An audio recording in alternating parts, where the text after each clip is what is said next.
क्योंकि पौलुस जो है वो बिन्यामीन गोत्र के हैं, फरीसी खानदान से हैं, यहूदियों की यहूदी हैं और महान विद्वान और दार्शनिक गमेलियल के चेले हैं, जिन्होंने वहां से धार्मिकता की व्यवस्था की शिक्षा प्राप्त की। और आप पूरी न्यू टेस्टामेंट देखेंगे तो न्यू टेस्टामेंट की 27 बुक्स में से 13 बुक्स जो है वो सेंट पॉल ने लिखी है। और सेंट पॉल को परमेश्वर ने दान से, वरदान से, दर्शनों से इतना परिपूर्ण किया है कि जब से ये बाइबल लिखी तब से अब तक बहुत सारे पढ़े लिखे लोग आए हैं, थीसिस लिखे हैं, बुक्स लिखी है और सारे के सारे उसकी बुक्स के ऊपर लिख रहे हैं। इतना प्रभु ने उनको दान वरदान से परिपूर्ण किया है और वो आज हमारे लिए प्रेरणा है। आज हम उनसे सीखते हैं, आज हम अपना जीवन व्यतीत करते हैं। हम सब गीत गाते हैं, परमेश्वर के दास अनेक गीत ये गाया है, लिखा है, अभी हमारे बीच में गाया भी गया है, यीशु नाम मिला मेरा जीवन बदल गया।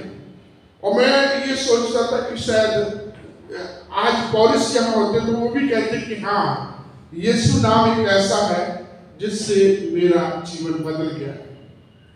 पौलुस एक ऐसा जवान था जिसने 13 साल से धार्मिकता की व्यवस्था की शिक्षा को आरंभ किया।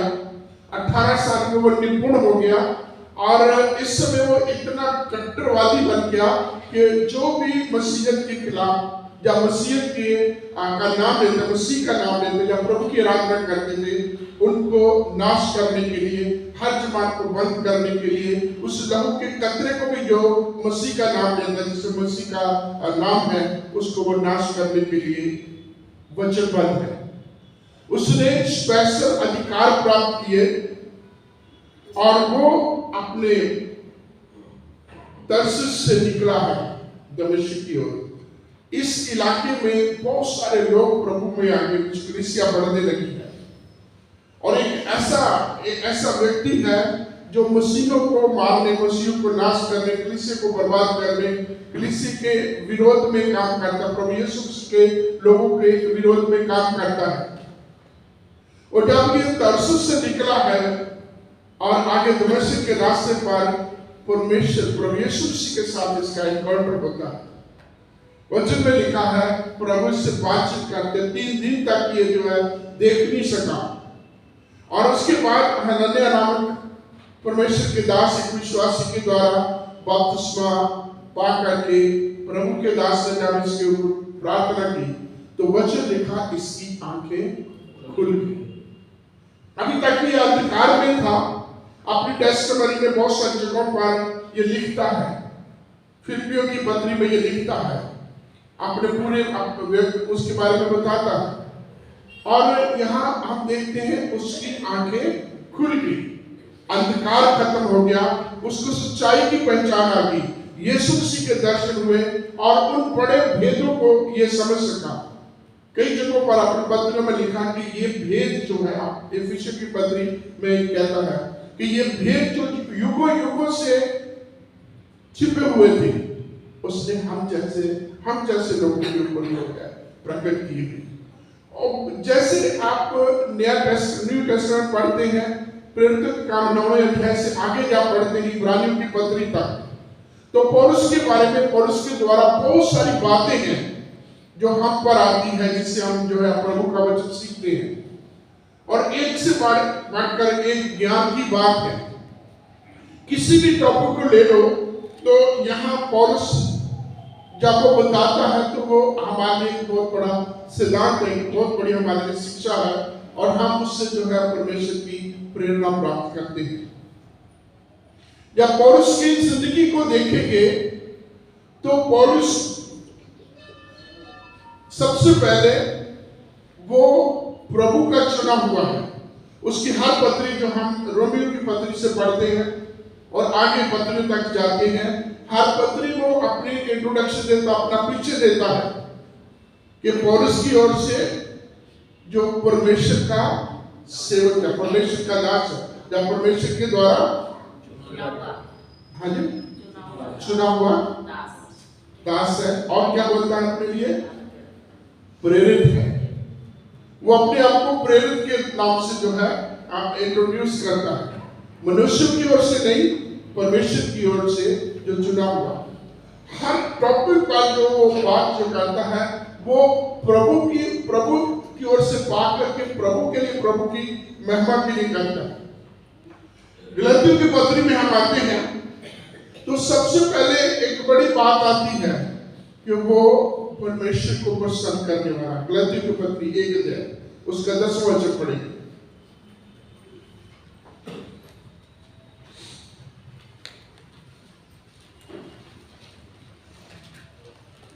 अब मैं क्या मनुष्य को मनाता हूँ या परमेश्वर को? क्या मैं मनुष्य को प्रसन्न करना चाहता हूँ? यदि अब तक मनुष्य को ही प्रसन्न करता रहता तो मसीह का दास ना होता। एक जो सेवक की बहुत बड़ी खूबी है जो पौलुस अपनी जिंदगी के बारे में बताता कि यदि मैं अब तक मनुष्य को प्रसन्न करता तो परमेश्वर का दास ना होता। और इस बीच में जो घटना है, जब अपने कन्वर्जन के बाद जब ये यरूशलेम में जाता है, एक लंबा समय सीखता है, अपने आप को तैयार करता है, उसके बाद वो प्रेरितों को मिलता है जो बाकी प्रेरित थे, उसमें पतरस भी है। जब ये वहां जाकर के मिलता है तो इसने इसमें जो है ये बहुत सारी बातों को समझौता करते हुए लोगों को देखा। आप गलातियों की पत्री के पहले अध्याय में देखेंगे तो इसमें लिखा है कि मैंने कैफा को भी उसके मुंह पर उसकी कमी को बता दी, तो कैफा भी उस समय गलत काम कर, कैफा अर्थात पतरस, वो भी गलत काम कर रहे थे, गलत तरीके से गलत हो गए थे, क्योंकि वो जो है यहूदियों के सामने यहूदियों वाली बातें और अन्य जातियों के सामने अन्य जातियों वाली बातें करते थे, तो लोगों के इन्फ्लुएंस में आ जाते थे। और इसलिए उसने वचन में मैं कैफा के मुंह पर कैफा की इस बात को कहा। 8 वचन से दोबारा से इसको पढ़ेंगे। इसमें सबसे पहले है कि वो परमेश्वर को प्रसन्न करना चाहता था, वो परमेश्वर की मर्जी के अनुसार चलने वाला था और मनुष्य के लिए नहीं था। यदि मैं अब तक मनुष्य को प्रसन्न करता तो मैं परमेश्वर का दास ना होता। बहुत सालों पहले एक डॉक्टर और एक हमारे पासवान के बीच में थोड़ी सी मनमुटाव हो गया, थोड़ी गलत फहमियां हो गई, और वो डॉक्टर फिलाडेल्फिया हॉस्पिटल में, और डॉक्टर की वाइफ ने उस पासवान को लेटर लिखा, pastor should be directed by God not by man. हो सकता है वो पासवान अपनी कलीसिया के, अपनी पास्टर कमेटी के इन्फ्लुएंस में आकर के उस डायरेक्टर के, उस डॉक्टर के साथ कुछ उनकी जो है बातें हुई होगी, और बड़ी अच्छी बात, बड़ी समझदारी की बात जो सामने आई कि pastor should be directed by God. जो पासवान है वो उनको परमेश्वर चलाए। बहुत बार मनुष्य चलाने की कोशिश करते हैं, लेकिन पासवान जो है, परमेश्वर के दास जो है, उनको वो परमेश्वर की मर्जी के अनुसार चलने चाहिए। और उसमें इसी तरीके से कहता है कि मैं अभी तक मनुष्यों को खुश नहीं करता, मैं मनुष्य के द्वारा चलाया नहीं जाता, अर्थात मैं परमेश्वर को खुश करने वाला, मैं परमेश्वर की मर्जी के लिए। एक बहुत जो है हमारे इवेंजलिकल फील्ड में एक वचन बहुत माना जाता, बहुत उसके ऊपर प्रचार किया जाता, बहुत उसको कोट किया जाता है। 2 कुरिन्थियों 5 है उसका 17 वचन, यदि कोई मसीह यीशु में है नई सृष्टि है, पुरानी बातें बीत गई, देखो सबकी सब नई होगी।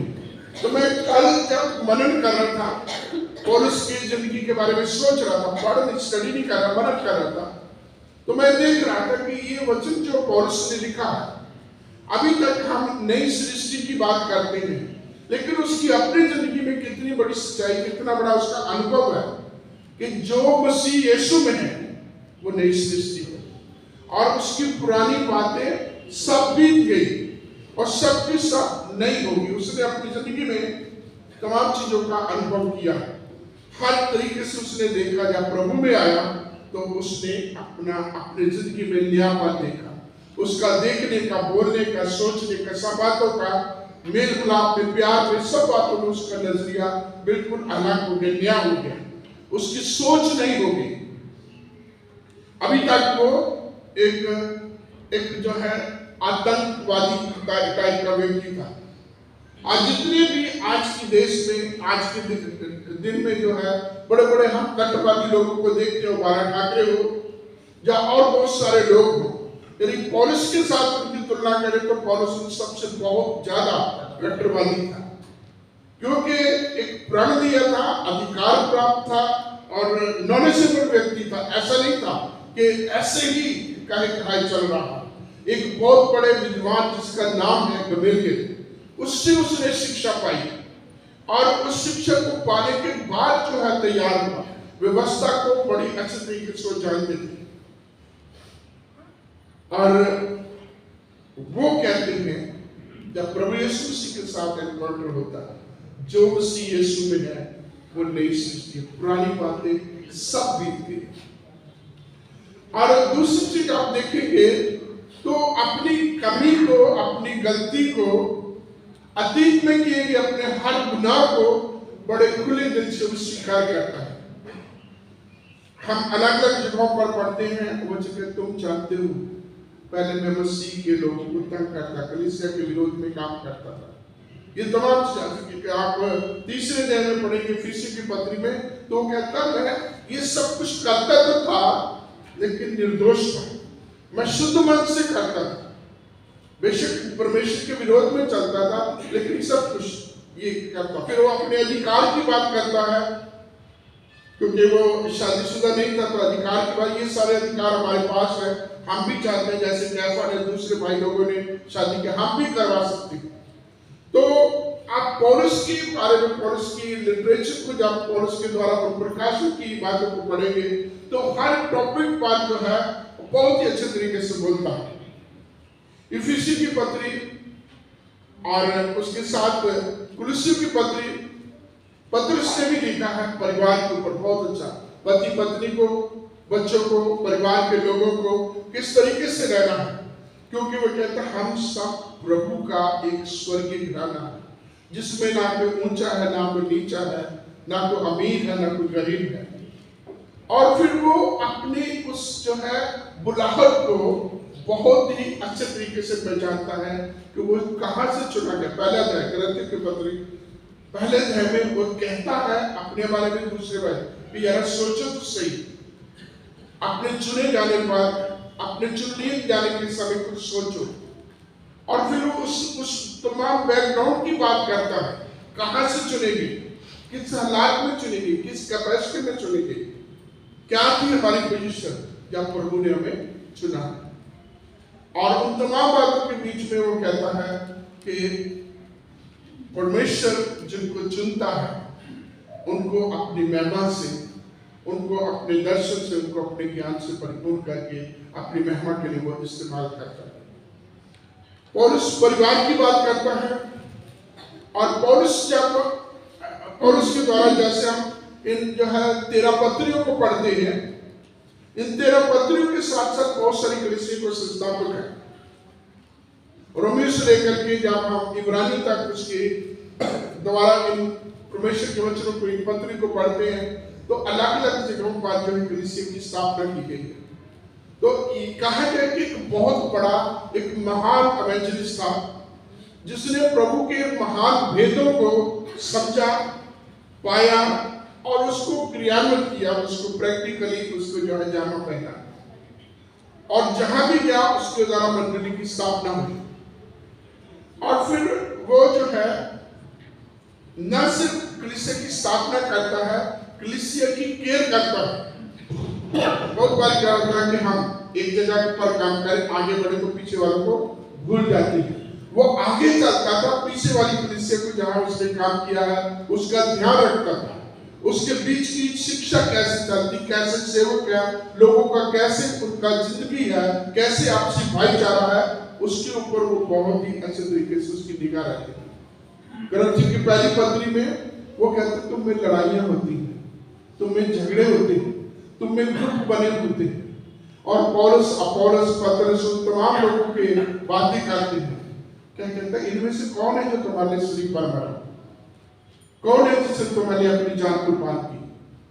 और इसी चीज को आगे समझाता समझाता वो 13वें अध्याय में आते हैं कि मैं तुम्हें एक उत्तम बात बताना चाहता हूँ, और उत्तम बात में बने रहोगे तो हम जो है हम तरक्की उन्नति करेंगे। प्रेम का एक बहुत ही सुंदर गीत का, जो किसी कवि ने किसी भी आज तक के विद्वान ने इतना अच्छा प्रेम का गीत नहीं लिखा, जो हम पहली कुरिन्थियों के 13वें अध्याय में पढ़ते हैं। हम सबको पता है वो गीत क्या है ना, कि यदि मैं मनुष्यों की स्वर्गदूतों की, है ना, तो एक प्रेम के बारे में, अगर बहुत दान प्रदान करने वाला, बहुत कुछ जो है बड़ा पर्सनैलिटी है, बहुत नॉलेजेबल व्यक्ति है, बहुत कुछ जो है जो हमें आध्यात्मिक शक्तियां हैं हमारे पास, परंतु प्यार नहीं है तो सब कुछ कहता है ठनठनाता पीतल झलझलाती हुई आज की बात। 4 वचन से 8 वचन तक जो है प्यार की परिभाषा, इतनी खूबसूरत परिभाषा जो है पौलुस ने लिखी है, जो मैं कहता हूँ कि जो हमारे सबके किसी भी दुनिया के बड़े से बड़े जो है थिंकर है, उसकी सोच, उसकी कल्पना से बाहर। प्यार कैसा होना चाहिए, प्यार कैसा होता है, प्यार कैसा चलता है, प्यार की किस तरीके के जो है चाल चलन, उसी को आगे बढ़ाते हुए पतरस ने अपनी पत्री में लिखा, प्यार एक ऐसा है जो तमाम पापों को ढांप देता है। जब और इन चीजों के बारे में जब और कलीसिया के बीच में गलत आचरण हो रहा है, उसका खंडन करता है। पहले भी उन गलत प्रचारक जो है, गलत शिक्षा देने वाले हैं, उनका खंडन करता, उनका विरोध करता है, उनको जो है लिखित तौर पर उनको बताता है, व्यवस्था के साथ जो है उनको समझाता है, और साथ ही साथ कलीसिया को उभारता है। गलतियों की पत्री में उनको वो डांटता है, फिर निर्बुद्ध गलतियों, किसने तुम्हें बता दिया कि तुम जो बहुत अच्छी चाल चल रहे थे, तुम तो बहुत अच्छा मसीह के साथ चल रहे थे, किसने तुम्हें गुमराह कर दिया? और वो कहता है जो तुम्हें, कोई स्वर्गदूत हो, कोई मनुष्य हो, बड़ा कैरिस्मेटिक हो, किसी प्रकार का कोई भी व्यक्ति हो, कोई भी जो इस प्रकार का वो श्रापित है, जो प्रभु यीशु मसीह के सुसमाचार को छोड़ करके कोई दूसरा सुसमाचार सुनाए, क्योंकि मसीह के सुसमाचार को छोड़ करके कोई दूसरा सुसमाचार है ही नहीं। एक ही सुसमाचार है जो पूरे जगत में, पूरे भूमंडल में है, कि प्रभु यीशु मसीह आया, प्रभु यीशु मसीह मारा गया, प्रभु यीशु मसीह गाड़ा गया, प्रभु यीशु मसीह जी उठा, प्रभु यीशु मसीह फिर आया। उसको जोड़ करके कोई और सुसमाचार है ही नहीं। और वो गलतियों कहते हैं हे निर्बुद्ध, क्या बोला? निर्बुद्ध मतलब मूर्ख हो, निर्बुद्ध मतलब बेसमझ, अज्ञानी हो गया। कितना कुछ बोल रहा कि किसने तुम्हें जो है इस रास्ते में लेके आया। जब लोगों की इस दुनिया से जीवन यात्रा पूरी हो जाती है, और उस जीवन यात्रा के बाद लोगों का जो मेंटली, फिजिकली, स्पिरिचुअली जो हालात होते हैं, और जिस प्रकार से उनका शोषण होता है, गलत तालीम देने वाले, ठग विद्या वाले जब उनके बीच में आकर के उनका इमोशनल ब्लैकमेल करते हैं, उस समय पौलुस ने जो है पहला थिस्सलुनीके के 4 अध्याय में उनको उत्तर दिया है। पहले तो कलीसिया को समझाता, हम नहीं चाहते तुम उनके पीछे जबरदस्त हो जाते हैं, अज्ञानी लोग, कहीं ऐसा न कि तुम औरों की नाई शोक करो जिनके पास आशा नहीं। और फिर इसी सिलसिले में आगे और उनके विश्वास को बन, यदि हम विश्वास करते हैं प्रभु मरा और जी उठा, वैसे वो लोग भी जो मसीह में मरे हैं, उसी प्रोसेस में वो भी जी उठेंगे। हम जो जिंदा हैं, प्रभु के आने तक बचे रहेंगे, तो हम बादलों में उठा लेंगे, हम हवा में मिले और हमेशा हमेशा के लिए प्रभु के घर में। तो मुर्दों की क़यामत को, मुर्दों के पुनरुत्थान की बात हो, इस चीज को बड़े उसने जो है जोरदार तरीके से, बहुत अच्छे तरीके से प्रभु के वचनों को लेकर के उसने समझाया कि हमें निराश नहीं होना, क्योंकि हमारे पास एक आशा है, और वो स्वर्गीय आशा जो प्रभु यीशु परमेश्वर ने प्रभु यीशु मसीह के मेरे और आपके लिए दी। तो आप पौलुस के बारे में जितना ही सोच रहेंगे, एक पत्री के ऊपर जब बातचीत करते रहेंगे, तो एक से एक बात हमें मिलेगी। पौलुस जो है एक बहुत ही जो है विपरीत परिस्थितियों से निकला। अपने बारे में लिखता है कि उसने उपवास रख के 39 कोड़े खाए। कितनी बार? 43 बार। 3 बार या 5 बार? 3 बार 39 कोड़े खाए। कोड़े खाने के द्वारा तरह तरह की और जो है यात्रा के द्वारा समुद्र के बीच में यात्रा करने, जहाज के टूट जाने के द्वारा पत्र में कि एशिया में जो हम पर हुआ था, हमने अपनी ये सोच रहे थे कि अब हम पर मौत आ गई है, लेकिन परमेश्वर ने फिर भी वहां से बचाया। तो इस प्रकार से देखिए उसने यात्रा को बहुत सहा, दुख तकलीफ बहुत सहा, उसने अपोजिशन का बहुत सामना किया।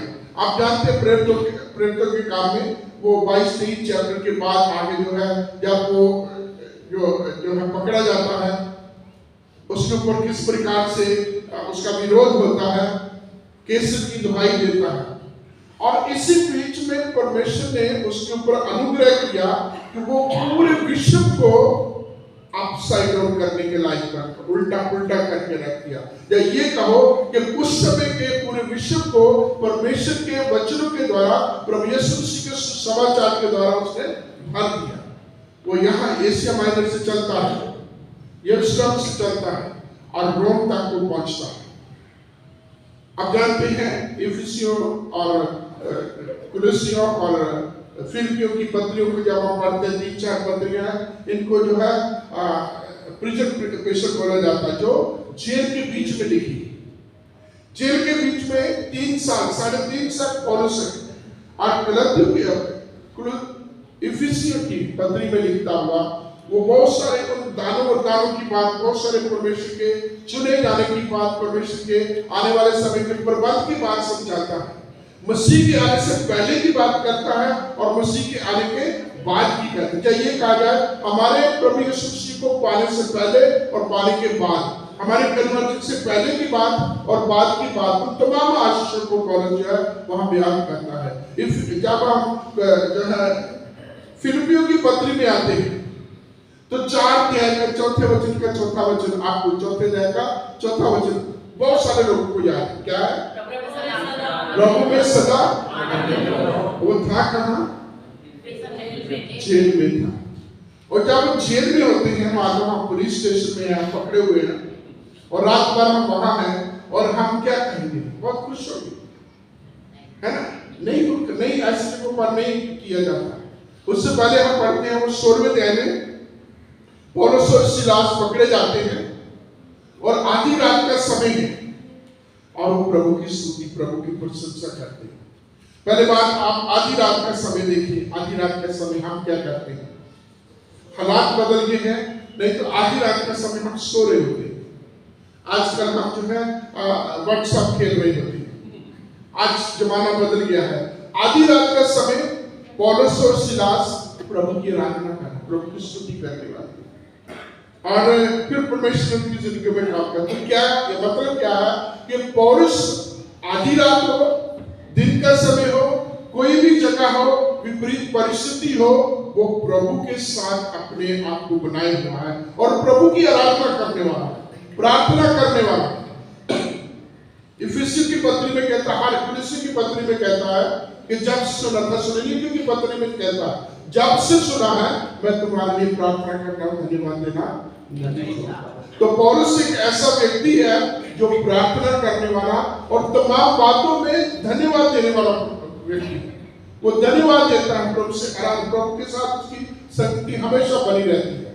तो हालात जेल के हो, हालात हुल्लड़ मचाने वाले लोगों के बीच में हो, बुझारू लोगों का सामना करना हो, वो एक ही धुन में रहता है, एक ही डोम में रहता है, प्रभु के साथ अपने संबंध को बनाए रखता है। तो ये बहुत सारी चीजों में जैसे जैसे आप इन पत्रियों को पढ़ते जाएंगे, पौलुस के बारे में सोचेंगे, तो आप, मैं कहता हूँ कि अब मैं यहाँ बैठा हूँ, मैं ऐसा खड़ा हूँ आपके सामने, तो ऐसे एक ही पत्री के बीच में मैं निकाल के बोलता हूँ कि शायद मैं बहुत, मैं घंटों बोल सकता हूँ, मतलब इस तरीके से मैं सोचता हूँ। ये नहीं कि मैं बहुत बड़ा प्रचारक हूँ, मतलब पौलुस के बारे में आप सोचते जाएंगे और आपको बहुत कुछ मिलता जाएगा। हर चैप्टर में, हर किताब में, हर उसकी बात में, हर हालात में जिससे होकर के गुजरा है, एक से एक बात आपको मिलेगी और आप उससे बहुत प्रभावित होकर के आगे प्रभु में बढ़ सकेंगे। तो हम आज के दिन प्रभु का धन्यवाद देते हैं। हाले सेंट पॉल का जो है डे वो 25 को मनाया जाता है, लेकिन आज जबकि हमने उनके जीवन के बारे में थोड़ा सा जो मनन किया है उनके बारे में सोचा है, उनके जीवन के ऊपर देखने की कोशिश किया है। प्रभु करे कि हम सब प्रभु के इस महान दास के द्वारा, उसके जीवन के द्वारा, उसके जीवन की तमाम बातों के द्वारा हम सीख सके, हम जो है प्रभु में आगे बढ़ सके। आइए तो महान सर्वशक्तिमान हमारे दयावान परमेश्वर, धन्यवाद स्तुति प्रशंसा करते हुए आपके कदमों में आते हैं। आज की सुबह के लिए, तेरे तमाम प्रियों के लिए और तेरे महान सेवक पौलुस के लिए आपका धन्यवाद देते हैं। प्रभु तूने अपने दास को चुना और उसके द्वारा पूरे विश्व में प्रभु आपने सुसमाचार को पहुंचाया। सब जातियों में, सब लोगों में, हर भाषा में, हर धर्म में, हर जगह प्रभु तेरे नाम की गवाही दी गई। हम आपका धन्यवाद देते हैं।